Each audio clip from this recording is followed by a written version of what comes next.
One blockbuster hearing is in the books, and now another is on the way. Attorney General Jeff Sessions will now testify before the Senate Intelligence Committee on Tuesday. I'm calling for an end to the investigations about President Trump's campaign colluding with the Russians. Senator Dianne Feinstein, she said after Comey's testimony, she has questions for former Attorney General Loretta Lynch, who allegedly told the FBI director to call the Clinton email investigation a matter. I think we need to know more about that. Just a matter of hours, the Supreme Court could rule on whether to enforce President Trump's travel order. The First family reunited. First Lady Melania Trump and son Barron officially moving into the White House. Images of blood-splattered fake bomb belts are the latest bits of evidence to be released by London police in the wake of the attack 1 week ago. Corporate sponsors rushing to drop taxpayer-funded Shakespeare in the Park. This after the play portrayed President Trump being brutally assassinated. The Pittsburgh Penguins again are the Stanley Cup champions. Look at that. We see Ivanka's name. Right. She is. She'll be with us 1 hour from right now. And, of course, down in Washington, D.C., everybody's talking about what the big Comey hearing last week. And, in fact, the big story out of Washington is James Comey is probably going to write a book. And everybody wants to publish the book because they think that he's got more beans to spill, although he seemed to spill a lot of beans from his point of view last week. I wonder in the book will we see the memos? Right. The House Intelligence Committee is asking for those memos. They have reached out to the White House counsel, Don McGahn, asking them for James Comey's memos, and also sent a letter to Comey asking for the memos. Deadline is June 23rd, so we'll see. Why do I have a hunch that he only took notes with President Trump and not with President Obama? Because they only met together twice and nothing significant happened. He already indicated that unless things happen, I don't really jot things down. That's one thing I'm curious about. It all depends on what you define notes as. Something could be notes, something could be from a diary, and then it's like, well, these are the only notes I've got. But I've got the stuff from the diary regarding Loretta Lynch, but that's a different thing. We were at Yankee Stadium yesterday for Fox Fan Day. We'll talk about that coming up. But I talked to some of the folks that watch our show, and they were like, do you remember when Paul Ryan last week said, you got to give this president a break? He's a business guy. You know, he went in there and he said as a friend, you know, can you just cut this guy some slack? He was a general. I really like him. Comey agreed. I really like him. He said that was his message. That's what they thought the message was. Sure. And they're saying, the president, come on. He's a businessman. Let him, you know, he's only been in for a few months. And we're going to get to that. It's not going to be what they think. It's not going to be what we think. It's going to be what Robert Mueller ultimately thinks. Was it a obstruction of justice? Meanwhile, let's talk about what's going to be happening this week. At some point, Attorney General Sessions is expected to go to Capitol Hill Tuesday. And at some point, we don't know if it's behind closed doors. We don't know if it's going to be an open-air setting. I think open. Right? Initially. Yeah, we'll see. Because I'm not sure if he's committed to doing that, at which time he's going to be asked to explain why he met, if indeed he did, with Ambassador Kislyak of Russia 3 times. What you discussed. If I'm Sessions, I would say, oh, by the way, if that is indeed true, I got to go to the other ambassadors I saw from other countries because I'm this thing called a U.S. senator. Sure. Keep in mind, a lot of these things where they said he met with them, it was simply there was an event. They shook hands. Right. That counts as a meeting in Washington, D.C. So anyway, because there is such a swirl surrounding the President of the United States and Jeff Sessions to testify tomorrow, the President, over the weekend, hired a brand new attorney. His name is Jay Sekulow. You know him. You've seen him on TV a million times here on the channel. He will essentially be the TV face of the legal Trump team. By the way, can I just say this? Good choice. Oh, my goodness, absolutely. he's strong. Well, not only you, Brian, but the president himself thinks Sekulow does a good job defending the president on TV. He has argued over a dozen cases before the Supreme Court. He was on the ABC Weekend Roundup show yesterday, and he had this to say about could the president possibly fire the special counsel. Watch. You look at the issue and say, then what is the role of the special counsel here? And the special counsel allowed James Comey to testify. James Comey said he reviewed his testimony with the special counsel. I think this is unprecedented, where the testimony was reviewed, it was then discussed, and then it was part of that testimony, a large part. So are you suggesting there, will the president promise not to interfere, not attempt at any time to order the Deputy Attorney General to fire Robert Mueller? I mean, George, if there was a basis upon which there was a question raised that raised the kind of issues that are serious, as in the situation with James Comey, the president has authority to take action. The president, thank goodness he has the money to hire attorneys, because you got to fight back in these situations. If Mueller's going after him and his character, he's saying, I'm going to fight back, because he says there is no investigation here. The FBI, James Comey, former FBI director, said 3 times in his meetings with him. Yes, we're Mr. not President, investigating you're you. not under investigation. And so far, and they've been investigating for over a year, there has been no evidence of collusion. But we know, and we were talking to the author of the book that came out a couple months ago called Shattered. On the night Hillary Clinton lost the presidency, it was devised by Robbie Mook and John Podesta that they would say that essentially Russia hacked the election and blamed the Russians, and they continued that narrative to today. And look how it's manifested itself. It's extraordinary. One of the most extraordinary underreported things, not unreported, but underreported things that came out of James Comey's testimony was, I knew, after I found out what the president thought and what he tweeted out, I woke up in the middle of the night and I said to myself, I got to go get my side of the story out. I'm going to call my professor at Columbia, who called the New York Times, and this anonymous source close to James Comey was James Comey, and they put together, he gave up his diary notes, and they put together what he said happened between him and the president. And then at the end of it, he said, and I knew if I released this, it would result in a special counsel. Oh, really? Guess who's running the special counsel? Your buddy Robert Mueller. I know he's got this great reputation, but they've worked together for 30 years, and hand in hand. So he says, wait a second, you put this out there to get a special counsel, and now the president's got to feel as though he's going to get a fair shake at this? Well, this is dangerous, especially if you look at the quality of criminal attorneys. This guy's putting together a murderer's row of criminal attorneys that is going to examine the Trump administration. He hired Michael Dreeben.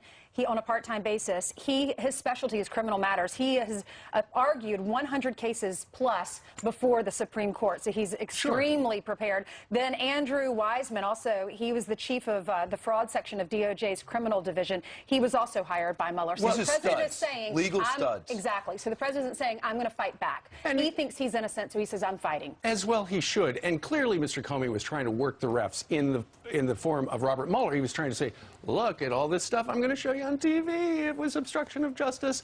And essentially, that's what he's trying to push, is that particular case. Newt Gingrich was on yesterday on Fox News Sunday and said, look, ultimately, at the end of the day, as you look at the back of our heads, the investigators in this thing, you can't trust them. First of all, look at what Comey said. Comey said, I deliberately leaked through an intermediary to create this counsel, who happens to be one of his closest friends. Then look at who Mueller's starting to hire. I mean, these are people that, frankly, look to me like they're setting up to go after Trump. Including people, by the way, who have been reprimanded for hiding from the defense information in 2 major cases. I think this is going to be a witch hunt. I distrust independent counsels. I think that the people Mueller's bringing in are dangerous people, and any Republican who thinks this counsel is going to be neutral is crazy. It'll be like expecting the Post or the New York Times to be accurate. That is as focused and as intense as I've seen Newt Gingrich in a long time. He is absolutely convinced it could go awry. Meanwhile, let's talk about Loretta Lynch and what came out under the Comey testimony. He says, yeah, I was concerned back in July when Loretta Lynch said to me, he said, James Comey, just to review, hey, I got to go in front of Congress, Senate subcommittee, and I was wondering, you don't mind, I'm going to call this investigation and update everybody on what I'm doing with Hillary Clinton. And Loretta Lynch says, hey, wait a second. Don't use the term investigation. Use the term matter. And everybody's fireworks went off and said, wait a second. You said that behind closed doors. Now you're saying in front of everyone. Why aren't we looking into that? Even Democrats, Dianne Feinstein, top Democrat on the Senate Judiciary Committee, she has called yesterday for an investigation into the former Attorney General Loretta Lynch. Listen to this. I would have a queasy feeling, too, though, to be candid with you. I think we need to know more about that.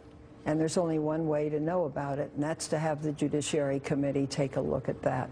Were you all surprised by that? And believe me, look for the Republicans, and with the Democratic support, it seems, to go heavily, the Judiciary Committee especially, to go heavily after this Lynch connection. Because there's a memo out there, evidently from the DNC to the Attorney General, that says, whatever you do, don't go ahead and go after Hillary Clinton. They're going to ask to see that memo. If it doesn't exist, they want to know why. Perhaps it was brought up behind closed doors. There is talk that it might be fake, so we'll have to see what this investigation brings forth. But James Comey last week did say that Lynch had asked him to downplay the investigation as merely a matter. This is not an investigation into Hillary Clinton. Please call it a matter. Because that's politics. And when James Comey tried to convince Congress, the reason I'm reopening this email thing is because of this memo that shows a collusion between the Department of Justice and the DNC. He never specified, Lindsey Graham said yesterday, that it might be fake. And so that's the thing. So is it a fake memo? Is it fake news? What is it? Maybe we'll find out if they get to the bottom of Loretta Lynch. Yeah, let's see Comey's notes on that. Meanwhile, let's see what Jillian's been taking notes on. Hey, how was your weekend? Good morning. The weekend was good. How about you guys? Great. Good weekend? Good, yeah. Absolutely. Excellent. Well, we do have a Fox News alert to get to right now. Another frightening scene on a plane. Terrifying moments as thousands of feet in the air this happened. A plane packed with people forced to make an emergency landing overnight after a massive hole rips open in the engine during takeoff. Left engine made a funny sound like a dropped a piston or something. Some of our friends that were with us smelled burning. It got really loud and it was like then they started moving everyone from the left side of the plane over and shutting the windows. Feel blessed that it wasn't much worse than it looked. We really had no idea. The China Eastern flight headed to Shanghai forced to circle for an hour before landing safely back in Sydney. The cause of the damage is under investigation. In just hours, the Supreme Court could rule on whether to enforce President Trump's border order. The issue is the pause on citizens from Muslim-majority nations about religion or national security. The Trump administration says the executive order puts America first and will allow time to come up with a tougher vetting process. Now, those against it have until 3 this afternoon to file a response.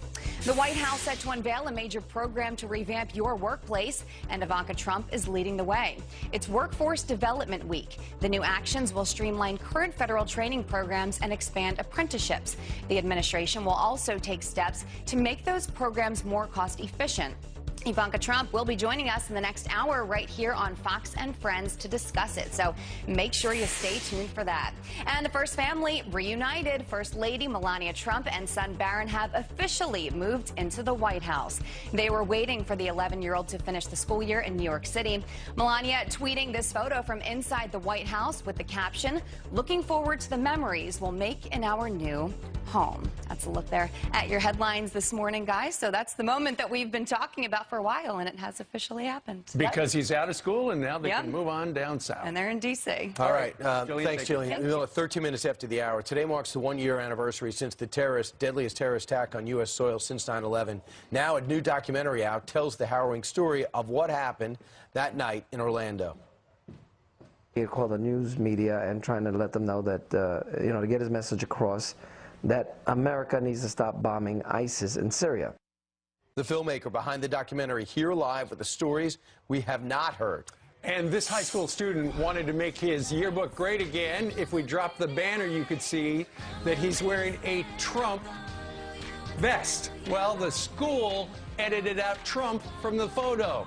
Just remember being in the very far corner and seeing everybody in front of me just drop one by one, like flies, like just everybody dropping to the floor. Wow, today marks a year, believe it or not, since the deadliest terror attack on American soil since 9/11, when a man pledging allegiance to ISIS walked into an Orlando nightclub and killed 49 people and injured dozens more. Now a new documentary tells the story from the victims themselves. Charlie Min is that filmmaker behind 49 Pulses, and you can find out more about that on 49pulses.com. Charlie joins us right now. Charlie, what prompted you to go down there and recreate this moment and really examine what happened? Well, Brian, I've made 23 documentaries since 2010, and most of them represent innocent people who have been murdered. I'm here to give them a voice. Right, and what did you discover when you went down there? Well, a lot of the victims are upset at the length of time. It took 3 hours and 12 minutes for the shooter to be taken down. In 1999, because of Columbine, the SWAT policy changed where you're supposed to go in and get the active shooter rather than surround and contain. So there's no excuse for this to happen in 2016. Well, you have different things. For law enforcement, we'll leave it to the law enforcement experts. But in terms of the terrorist, who really is the guy that we should focus on, this guy swore allegiance to ISIS. He killed in the name of Allah. Why? Well, we've been seeing this disturbing pattern, Brian. Look at all the incidents in the last few years, whether it's Paris, Brussels, Ariana Grande concert. Closer to home, we have Orlando, the Boston Marathon, San Bernardino. One way I think that we could beat ISIS is to not talk about them. I think it creates copycats. So every time ISIS is mentioned, we're feeding their ego. And again, it creates copycats. We have to stop talking about them and discrediting them. That's very interesting because you do not mention the killer's name, the terrorist's name. I don't mention in the movie, yes. But we do know that Ramadan started, and guess what happened? We had 2 London attacks, attack in Paris. We might have had one in the Netherlands over the weekend. Here's some eyewitnesses talking about what it was like to go from a night of partying to a night of terror. I found out later on, I think he had called the news media and trying to let them know that, you know, to get his message across, that America needs to stop bombing ISIS in Syria. When we heard that, we're like, oh my God, is this really what we're hearing? When he said he had bombs to light up a city block, at that point, I started making peace with God and peace with myself. When you went down there, obviously these people and others in the area, they're still traumatized by it, right? Absolutely. Today being the one-year remembrance, that's what the victims want to call it. Just a few hours ago, 2 a.m. Eastern Time, about 200 mourners were out at the Pulse. My cameraman was there getting some shots.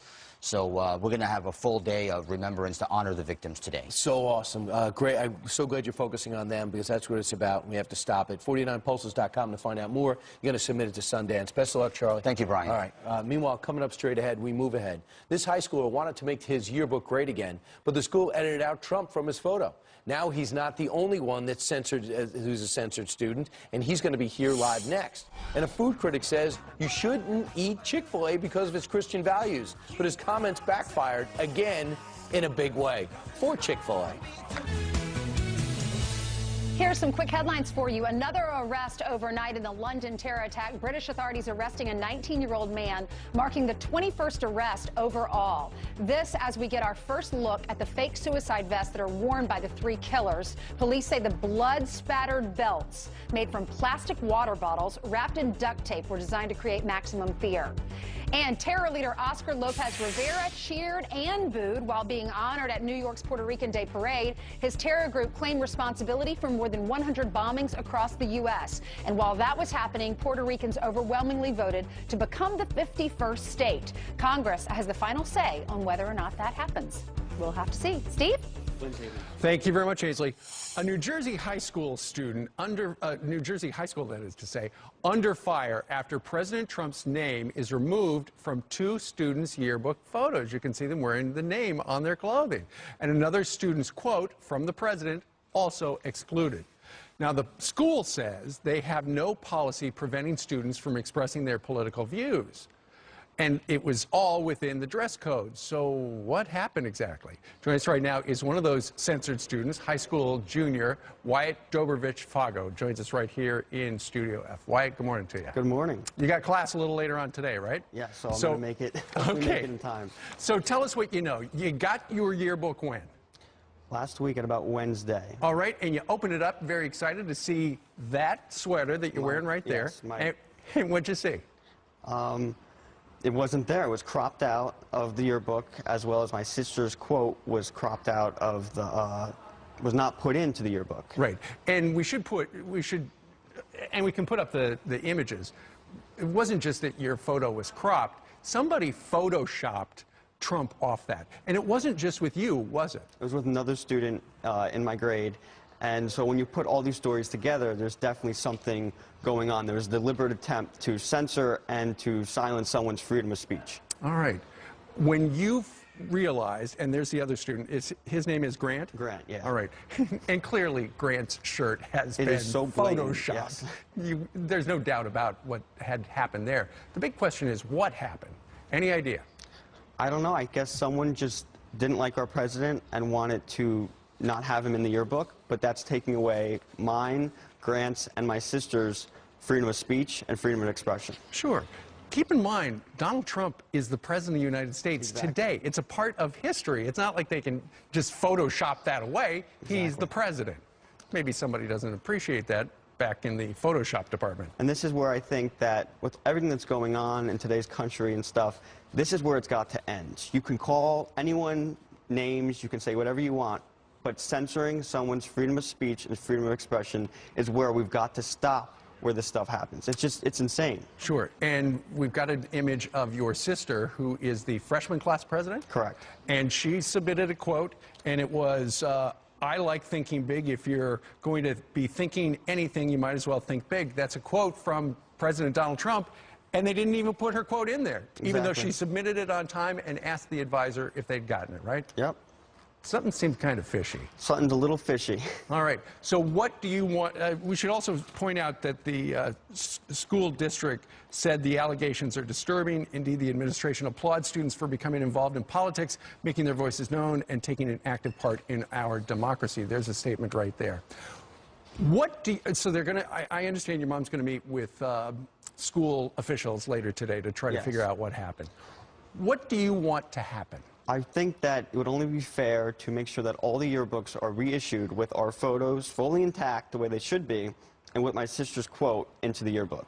And I think also that the people or person who did this should be held responsible, because it is a violation of mine and other people's First Amendment rights, and that's wrong. So essentially you want to find out who the Photoshopper is. You want to unmask them. We want to unmask the Photoshopper. All right. Well, the meeting is a little later on today, and we will share tomorrow with our Fox and Friends viewers what happened. All right. Definitely. Wyatt, thank you very much. Thank you. All right. What do you think about that? Email us, friends@foxnews.com. Crazy, right? Meanwhile, coming up, the mainstream media says the weekend's massive protests around the country were anti-Muslim. But were they? Are you out here protesting against Islam or against Sharia law? Against Sharia law. I have nothing against Islam.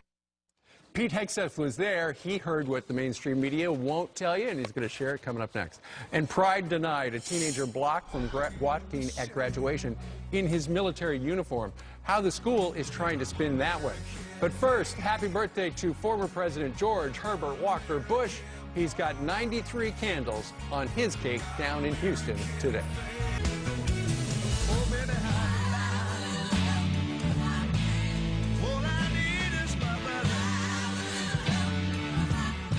Well, this weekend was Fox Fan Weekend. People from all over the country flew to New York to be with us, and there, let's start in the beginning. There's Janice and also Ainsley and little Ainsley's baby Hayden and me wearing the Fox Fan sunglasses. And there are the Ducey girls. Mary came up from Washington, D.C., and Sally Ducey attended as well. A good time with all the free food for the Ducey clan. Oh, that's great. And then who is this? That's Jillian. There's Brian.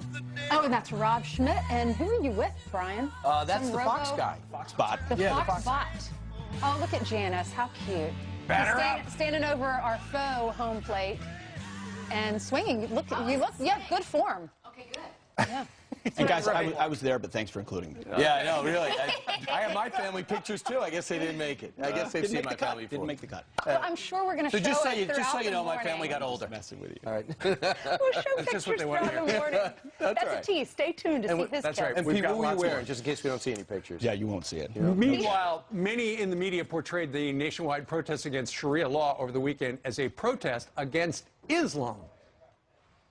The clashes erupting into brawls here at home over Islam. Protesters and counter-protesters squaring off across the country tonight, either against the threat of Islamic law or in defense of Muslim Americans. Activists say anti-Sharia groups promote a distorted view of Islam. What? But does that paint? Do you want me to read? Yeah, it's got your name on Brian. it. Oh, it did? I didn't even see my name on that. Yeah. You What said did it say? Can you roll it back a little? You just can roll it back a little? There you go. I didn't see my name on that. But that doesn't paint an accurate picture. Go ahead, Ainsley. That's because our own Pete Hegseth, he went out to the protesters and he talked to them to find out what they were really protesting, and it wasn't Islam. It's not that, no, because we knew that's how the mainstream media would characterize it. Right. And there were 28 of these